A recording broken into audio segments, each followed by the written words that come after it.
दोस्तों हर वो पर्सन जिसकी इनकम मिनिमम एग्जेम्पशन लिमिट से ज्यादा हो जाती है तो उसको अपनी इनकम टैक्स रिटर्न भरना जरूरी होता है। और आज के टाइम में जब सब कुछ डिजिटल होता जा रहा है तो ऐसे में हमें अपनी इनकम टैक्स रिटर्न को भी डिजिटली ऑनलाइन फाइल करना होता है। दोस्तों कुछ सावधानियां होती हैं जो हमें इनकम टैक्स रिटर्न भरते समय बरतनी चाहिए ताकि हमें फ्यूचर में किसी भी प्रकार की समस्या का सामना ना करना पड़े। हेलो फ्रेंड्स, मैं हूं सीए विकास शर्मा। आपका स्वागत है मेरे यूट्यूब चैनल सीए विकास शर्मा पर। आज मैं आपसे बात करूंगा इनकम टैक्स रिटर्न भरते समय वो 5 गलतियां जो अक्सर लोग करते हैं। साथ ही साथ मैं आपको बताऊंगा कि कैसे हम उन 5 गलतियों को करने से बच सकते हैं। अच्छी जानकारी के लिए इस वीडियो को शुरू से लेकर अंत तक पूरा देखिएगा। तो चलिए दोस्तों बात करते हैं उन 5 गलतियों की जो हमें इनकम टैक्स रिटर्न फाइल करते समय अवॉइड करनी चाहिए। तो दोस्तों सबसे पहली गलती जो इनकम टैक्स रिटर्न फाइल करते में लोग करते हैं वो है selection of the wrong ITR. जी हाँ दोस्तों, इनकम टैक्स डिपार्टमेंट की तरफ से टोटल 7 फॉर्म आईटीआर के आते हैं जिसमें आईटीआर 1 से लेके 7 तक की है और हर एक आईटीआर की अपनी अपनी एक एप्लीकेबिलिटी होती है। जैसे कि मैं बात करूं आईटीआर 1 उन लोगों के लिए एप्लीकेबल है जिनकी इनकम या तो सैलरी से आती है, अदर सोर्सेज में इंटरेस्ट से आती है या एक हाउस प्रॉपर्टी से आती है।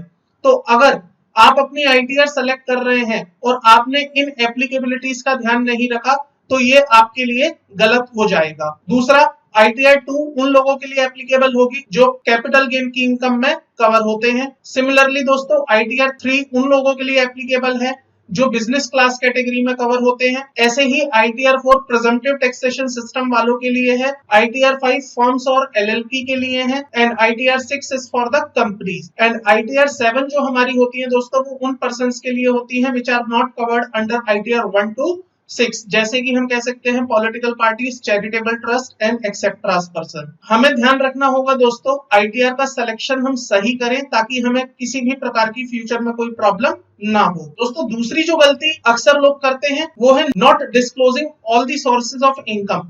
दोस्तों आप सभी जानते हैं इनकम टैक्स में हमारे 5 हेड्स ऑफ इनकम होते हैं जहां से हम अपनी इनकम कमाते हैं।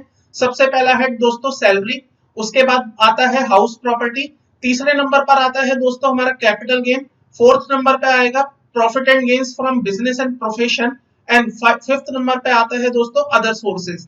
तो आपको ये ध्यान रखना होगा जब भी आप अपनी इनकम टैक्स रिटर्न फाइल करें तो आप अपने 5 हेड्स की इनकम को कंसोलिडेट करके ही रिटर्न फाइल करें, क्योंकि अगर आपने किसी भी एक हेड की इनकम को छोड़ दिया है और फ्यूचर में आपको डिपार्टमेंट की तरफ से कोई नोटिस आता है तो ये आपके लिए एक नुकसान वाली सिचुएशन हो सकती है, क्योंकि उस केस में डिपार्टमेंट कंसीलमेंट ऑफ इनकम के बेसिस पर आप पर पेनल्टी इंपोज कर सकता है। दोस्तों तीसरी जो हमारी गलती रहती है वो है mismatch in the form of 26AS and the other PDS certificates. Sometime क्या होता है दोस्तों, हम अपनी इनकम को अपने अनुसार इनकम टैक्स रिटर्न्स में डिक्लेयर कर देते हैं जबकि 26AS में वो इनकम कुछ और होती है। तो अगर दोस्तों आपके 26AS में इनकम मान लीजिए 100 रुपए दिख रही है लेकिन आपने अपनी रिटर्न में उसको 80 रुपए लिया है या 120 रुपए लिया है तो इस केस में भी एक सिचुएशन ऐसी हो सकती है जब आपको इनकम टैक्स डिपार्टमेंट नोटिस देके पूछ सकता है बताइए इतना डिफरेंस क्यों है आपके 26AS में और आपकी डिक्लेयर्ड इनकम में। तो मेरी एडवाइस है जब भी आप अपनी इनकम टैक्स रिटर्न फाइल करें आप अपने 26AS और बाकी टीडीएस सर्टिफिकेट्स को प्रॉपर्ली रिकंसाइल करें। अगर कोई डिफरेंस है, जेन्युइनली अगर कोई डिफरेंस है तो आप उन डिफरेंस का रिकंसिलिएशन बना के रखें ताकि फ्यूचर में डिपार्टमेंट को अगर आपको एक्सप्लेन करना भी पड़े तो आप उसे एक्सप्लेन कर पाए। दोस्तों फोर्थ नंबर पे जो मिस्टेक अक्सर लोग किया करते हैं वो है not claiming the deductions properly. जी हाँ दोस्तों, इनकम टैक्स एक्ट में आपको बहुत सारे बेनिफिट्स दिए जाते हैं जिसके थ्रू आप अपनी इनकम को रिड्यूस करके कम टैक्सेबल इनकम पर टैक्स दे सकते हैं। वो बेनिफिट्स होते हैं डिडक्शंस अंडर चैप्टर 6 जिसमें आपको बहुत सारी डिडक्शंस मिला करती हैं। जैसे मैं बात करूं section 80C, section 80D, section 80E, 80G, 80GG और इस तरह के बहुत सारे सेक्शंस हैं जो आपको डिडक्शंस प्रोवाइड करते हैं।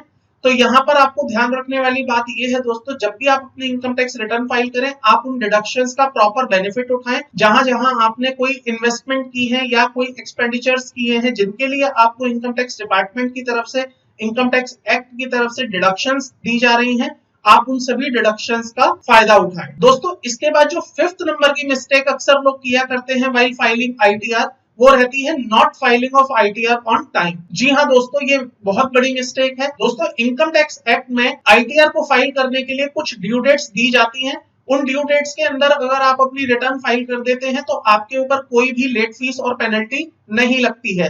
लेकिन अगर आप अपनी रिटर्न्स को ड्यू डेट के बाद फाइल करते हैं तो उस केस में आपके ऊपर पेनल्टी इंपोज होती है, जो कि 1,000 रुपए से लेके 10,000 रुपए तक जाती है।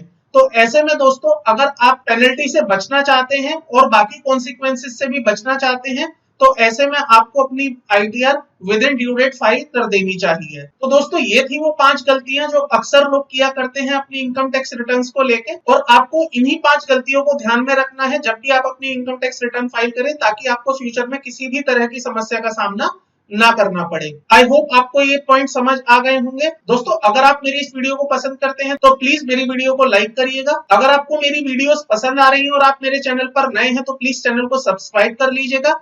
अगर आप ऑलरेडी मेरे चैनल को सब्सक्राइब कर चुके हैं तो प्लीज बेल आइकन को प्रेस करिए, ताकि मेरे द्वारा लाई गई लेटेस्ट वीडियोस की नोटिफिकेशन आपको टाइम टाइम पर मिलती रहे। दोस्तों आज की इस वीडियो में केवल इतना ही था। जल्द ही मिलता हूँ एक नई वीडियो के साथ, नए टॉपिक के साथ। तब तक के लिए थैंक यू, बाय बाय।